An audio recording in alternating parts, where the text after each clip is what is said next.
तुम्हारी जाति और मेरी जाति तो अलग है ना। और तुम्हारे पिताजी जात पात में ज्यादा यकीन करते हैं। अगर वो नहीं माने तो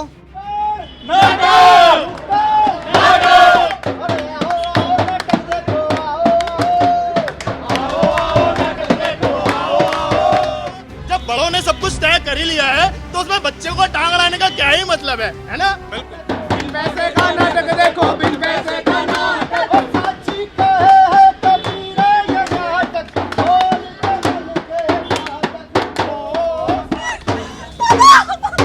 चुपचाप पड़ी रहे यहाँ।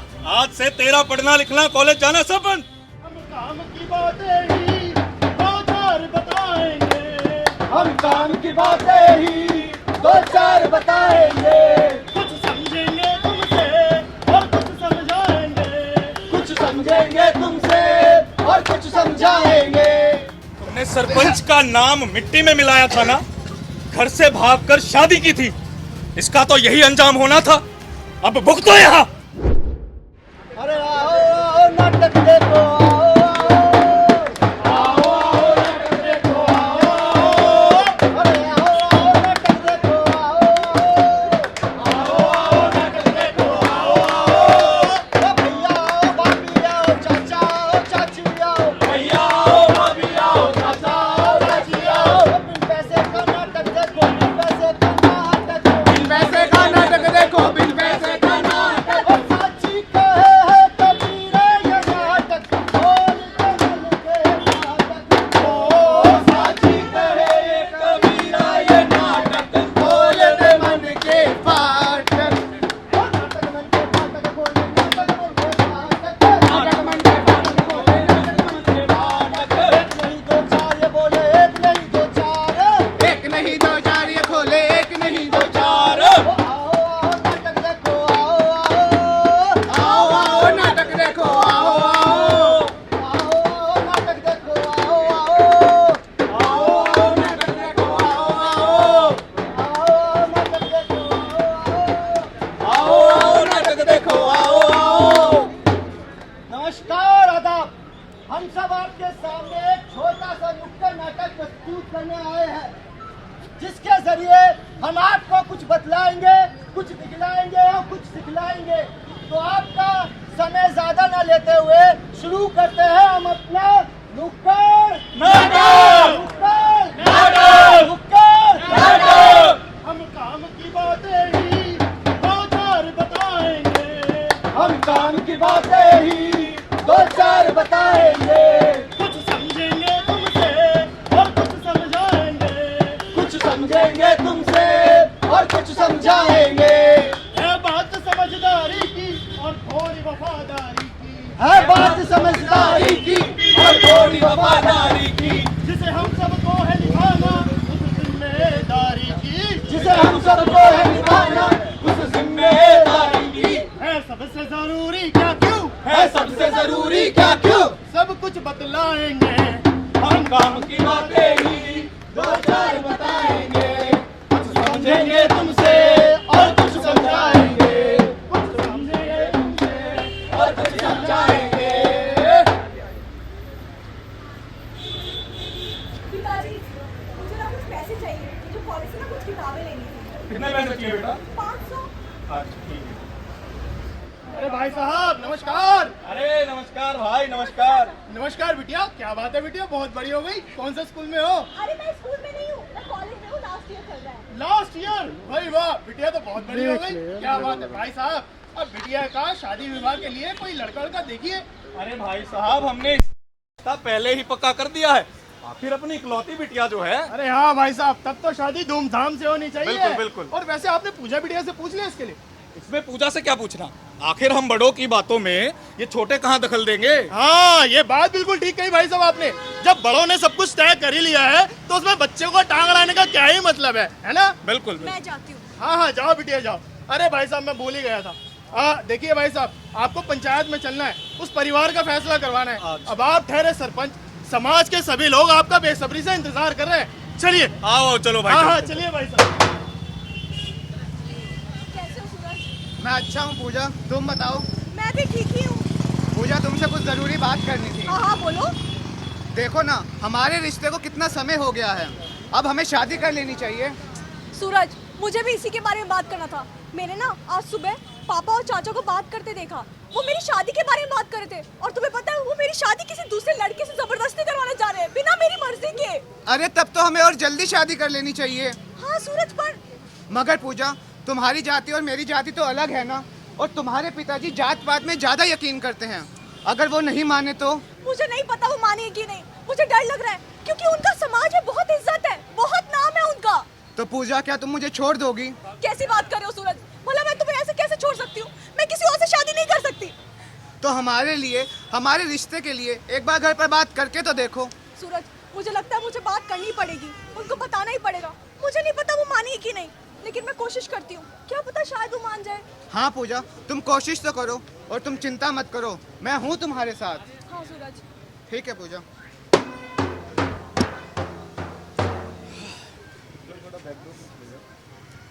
पिताजी, वो आपने जो पैसे दिए थे ना, मैंने किताबें ले ली। बहुत बढ़िया बेटा। और कैसी चल रही है तुम्हारी पढ़ाई लिखाई? ठीक चल रहा है पापा। पापा, मुझे वो आप और चाचा बात करते ना शादी के बारे में। अच्छा हाँ बेटा, तेरी शादी पक्की कर दी है हमने। अब तू पढ़ाई लिखाई छोड़कर शादी की तैयारियों में ध्यान दे। पापा, मुझे इसी के बारे में बात करना था। वो ना, मैं किसी एक लड़के से प्यार करती हूँ और मैं उसी से शादी करना चाहती हूँ। पापा। क्या कहा तूने? अपने बाप के सामने तू इस तरह की बातें करेगी? पापा, मेरी बात समझिए ना, मैं उसी से शादी करना चुप, चाहती हूँ। एकदम चुप। चुपचाप पड़ी रहे यहाँ। आज से तेरा पढ़ना लिखना, कॉलेज जाना सब बंद। बाहर निकली तो तेरी टांगे तोड़ दूंगा।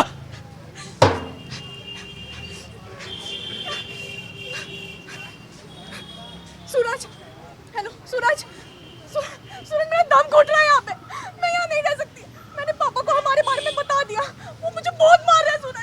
सूरज, सूरज, अब हमारे पास एक ही रास्ता है। सूरज, हम यहाँ घर से भाग जाते हैं और कोर्ट मैरिज कर लेते हैं। सूरज, तुम चलो। सूरज,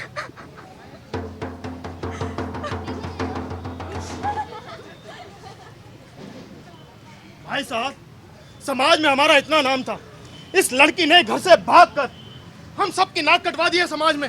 और आप तो सरपंच हैं भाई साहब, सोचिए समाज में आपके नाम पर कितनी थू थू हो रही है। इस लड़की ने घर से भागकर ठीक नहीं किया भाई साहब। हाँ भाई, इसने हमें कहीं का नहीं छोड़ा। हम बाहर निकलते हैं तो लोग हमारा मजाक उड़ाते हैं, लेकिन मैं शांत नहीं बैठूंगा। इसका बदला मैं लेकर रहूंगा। तुम देखते जाओ। हाँ भाई साहब, छोड़ना मत इस लड़की को। सूरज, हमें रहते हुए इतने महीने हो गए, तुम्हें नहीं लगता एक बार मुझे पापा को बता देना चाहिए? हाँ पूजा, और हो सकता है तुम्हारे पिता अब हमारे रिश्ते को स्वीकार भी कर लें। रुको, मैं उनको फोन लगाती हूँ। हेलो पापा। हेलो। हाँ बेटा। पापा, मैं पूजा बोल रही हूँ। बेटा, मैंने तुझे कहाँ कहाँ नहीं ढूंढा। कितने दिन हो गए हैं। तू जहाँ कहीं भी है बस घर आ जा। पापा, आप सब कुछ भूल जाइए और हमें अपना लीजिए ना पापा, प्लीज। बेटा, मैं सब कुछ पहले ही भूल चुका हूँ। तू बस घर आ जा और दामाद जी को भी साथ ले आना। मैं इंतजार करूंगा। हाँ पापा, हम आते हैं। पता है सूरज, वो हमें अपना लिए और हमें घर बुला रहे, तुम्हें भी बुला रहे हैं। सच में? चलो चलने की तैयारी करो।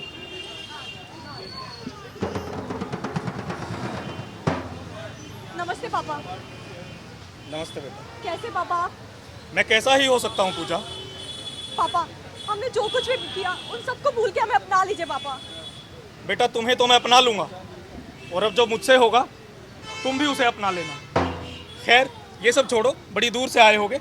चलो नाश्ता कर लो पहले, आओ। तो देखा आप सभी ने, बेटी अपने बाप के घर आ ही गई, तो क्या लगता है कि बाप अपनी बेटी को माफ करेगा या नहीं? आए चलिए देखते हैं। चलो सूरज, मैं बहुत खुश हूँ, आखिरकार हमें अपना ही लिया उन्होंने। हाँ पूजा, और मुझे तो उम्मीद भी नहीं थी कि पिताजी मान जाएंगे।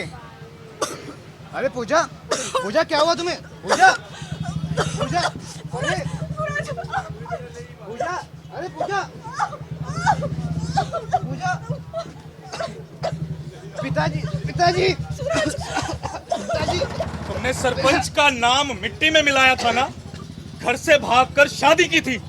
इसका तो यही अंजाम होना था। अब भुगतो यहाँ। तो देखा आप सभी ने, एक दरिंदे बाप को, जहां एक तरफ हर माँ बाप ये कहते हैं कि हमें अपने बच्चों की खुशी बहुत प्यारी है, और वहीं दूसरी तरफ इस बाप ने अपनी बच्ची की खुशी नहीं देखी, अपनी प्रतिष्ठा, या सम्मान को बचाने के लिए अपनी बच्ची की मौत कर दी। ऑनर किलिंग यानी अपनी प्रतिष्ठा या सम्मान के कारण अपने संबंधियों का कत्ल कर देना, अपनी झूठी शान को बचाने के लिए अपनी बच्ची का कत्ल कर देना, यह कहाँ तक सही है? बताइए जरा आप। देखा आप सभी ने, जिस व्यक्ति ने मुझे मारा वो मेरे पिता नहीं थे, वो आप सभी के सरपंच थे, सरपंच। अगर वो मेरे पिता होते ना तो वो मेरी भावनाओं के बारे में सोचते, मेरी खुशियों के बारे में सोचते, लेकिन नहीं, मुझसे पूछे बिना ही मेरे रिश्ता का तय कर दिया। वाह, क्या पिता है ना मेरे। हाँ, और ये सब उन्होंने इसलिए किया क्योंकि उन सबको समाज का डर है।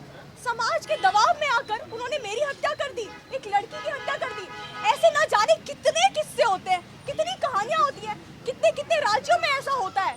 इसलिए ये सबका जिम्मेदार ये समाज है, जो ये सोचता है कि अगर बेटी अपनी कोई भी लड़की अगर अपनी इच्छा से शादी करेगी तो वो गलत कर रही है। अगर मेरे पापा मेरे पास आके मुझसे पूछते कि मैं क्या चाहती हूँ तो शायद मुझे ये कभी कदम उठाना ही ना पड़ता। तो ये है भाई साहब, अब आप लोग अच्छे से समझ गए होंगे, हम समाज हैं, हमारी ही वजह से ये सब करतूतें होती हैं समाज में। हम किसी भी परिवार पर इस तरह का प्रेशर बना देते हैं कि उस परिवार को इस तरह का कार्य करने के लिए मजबूर होना पड़ता है, जो कि नहीं करना चाहिए।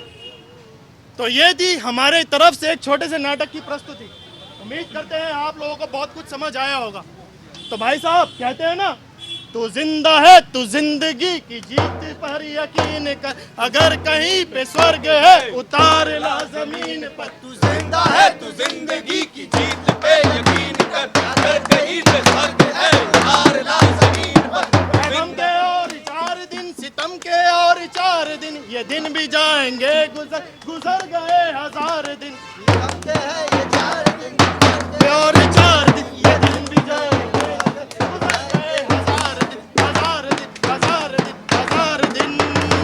तू जिंदा है तू जिंदगी की जीत पे यकीन कर, अगर कहीं पे स्वर्ग है उतार ला जमीन पर। तू जिंदा है, जिंदा है, तू जिंदा है, तू जिंदा है। धन्यवाद।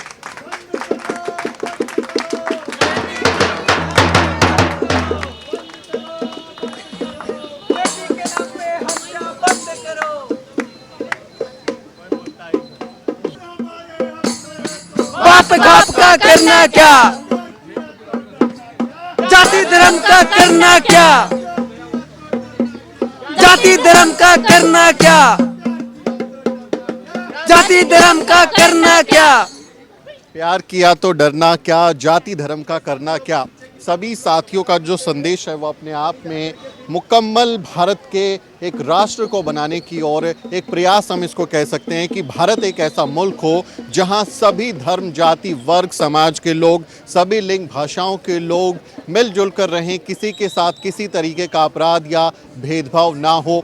यही एक कोशिश है इन सभी लोगों की जो हाथ में अलग अलग संदेश लिए यहाँ खड़े हुए हैं और वैलेंटाइंस डे के मौके पर यानी मोहब्बत के जश्न के मौके पर ये संदेश दे रहे हैं कि आपका जो ज़ोर ज़बरदस्ती का जो एक रवैया है कि आप ज़बरदस्ती करना चाहते हैं कि आप थोपेंगे तभी हम कुछ करेंगे, आप बोलेंगे तभी हम कुछ पहनेंगे, आप जो डिसाइड करेंगे वही हम खाएंगे, उसके एक प्रतिरोध के तौर पे भी आप इस पूरे इवेंट को देख सकते हैं और प्रेम का संदेश ये लोग दे रहे हैं।